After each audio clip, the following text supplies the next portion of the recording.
ব্যস্ততম নগরী ময়মনসিংহে বাঁশ দিয়ে চলছে রেল ক্রসিংয়ে ব্যারিয়ারের কাজ। প্রায় 1 মাস যাবৎ এই ক্রসিংয়ে বাঁশ দিয়ে রাস্তার ব্যারিকেড দিয়ে যানবাহন নিয়ন্ত্রণ করা হচ্ছে, যা অত্যন্ত ঝুঁকিপূর্ণ। ময়মনসিংহ শহরের ব্যস্ততম সড়ক হলো ব্রিজ মোড়ের এই রেলওয়ে ক্রসিংটি। কিন্তু বিভাগীয় শহরের এমন একটি গুরুত্বপূর্ণ জায়গাতেই রেলওয়ে ক্রসিংয়ের যানবাহন নিয়ন্ত্রণে ব্যবহার করা হচ্ছে বাঁশ।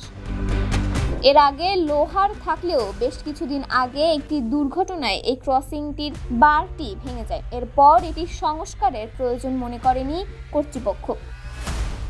অনেক সময় দেখা যায় রেলওয়ে ম্যান ট্রেন আসার সঙ্গে সঙ্গে বাসটি রাস্তায় ফেলে দিতে পারেন না, যার ফলশ্রুতিতে তাকে হাতের ইশারায় শত শত যানবাহনকে নিয়ন্ত্রণ করতে হয়।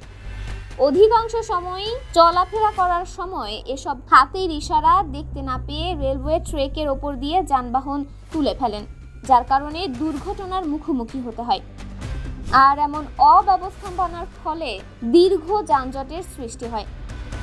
কিছুদিন ধরে লাল কাপড়ের পতাকা উড়িয়ে ট্রেনের যাতায়াতকালে এই লোকজনকে চলাচলে সতর্ক করা হচ্ছে।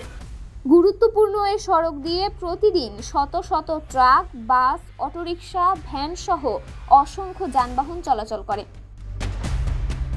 ব্যারিয়ারটি পরিবর্তন না করায় যে কোনো সময় দুর্ঘটনার আশঙ্কা রয়েছে। অটোরিকশা চালক নয়ন দৈনিক সকালের দুনিয়াকে বলেন, দীর্ঘ 1 মাস ধরে লোহার ব্যারিয়ারটি অকেজো হয়ে রয়েছে। ট্রেন কখন আসে বুঝতে পারি না, শঙ্কা নিয়ে চলতে হয়। আশেপাশের মানুষের সাথে কথা বলে জানা গেছে 1 মাসেরও অধিক সময় এই ক্রসিংটি মেরামত করা হচ্ছে না, ফলে ট্রেন আসার আগে দীর্ঘ সময় অপেক্ষা করতে হয় চালকদের। ফলশ্রুতিতে সর্বসাধারণের চলাচলে নিয়মিত ব্যাঘাত ঘটে। তাই আশেপাশের জনগণের দাবি দ্রুত যেন এই ক্রসিংটি মেরামতের পদক্ষেপ গ্রহণ করে। তন্নি শিকদার, দৈনিক সকালের দুনিয়া।